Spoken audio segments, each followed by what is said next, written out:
Hello, আসসালামু আলাইকুম। আমি রাফসান হোসেন পেজ থেকে বলছি। তো আমি আজকে এসেছি বালিয়াপুকুরে। বালিয়াপুকুর আব্দুর রহিম স্যারের বাড়ি, তার চারতলাতে। তো আমরা ক্যামেরাটা দেখে নিয়ে আসি। দেখুন, এই যে এটি হচ্ছে আমাদের সুপ্রিয় দর্শক, ওনার ক্লাস চলছে। তো উনি মাথা গরম, কারণ যে সবাই যেখানে ঈদের ছুটি কাটাচ্ছে, সেখানে তাদেরকে অনলাইন ক্লাস নিতে হচ্ছে। এর চেয়ে কষ্টের বিষয় আর কি আছে আমাদের মাঝে, বলুন? তো ভাই, আপনার উদ্দেশ্যে আমাদের প্রিয় সুপ্রিয় দর্শকরা সবাই জানতে চাচ্ছে আপনার এই মুহূর্তে অনুভূতিটা কি? আমার অনুভূতি হচ্ছে, আমি আপনাকে মাইকে বলে বোঝাইতে পারতেছি না, এত বাজে অনুভূতি। আমাদের মতো বয়সী পোলাপান এখন সবাই গুরুর জন্য হাতে দৌড়াদৌড়ি করতেছে।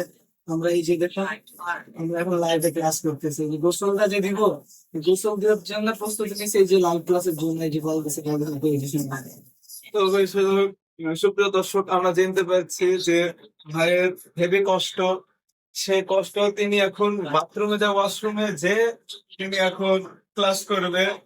তো ক্লাসটা কি করবে জানি না, বাট আমরা যেটা আঞ্চলিক ভাষাতে সকলেই জানি, মূর্তি। তো তিনি হয়তো বা এর আগের চোটে তিনার যে ডিপ্রেশন, এটা কাটানোর জন্য তিনি মুক্তির মুক্তির সহযোগিতা নিবেন। তো ওনার মুক্তির সহযোগিতা নেওয়ার পর যে তিনি কেমন ফিল পাচ্ছে, সেটা আমরা পরে জানবো। আগামী নিউজে জানার জন্য আমাকে ফলো দিয়ে রাখুন।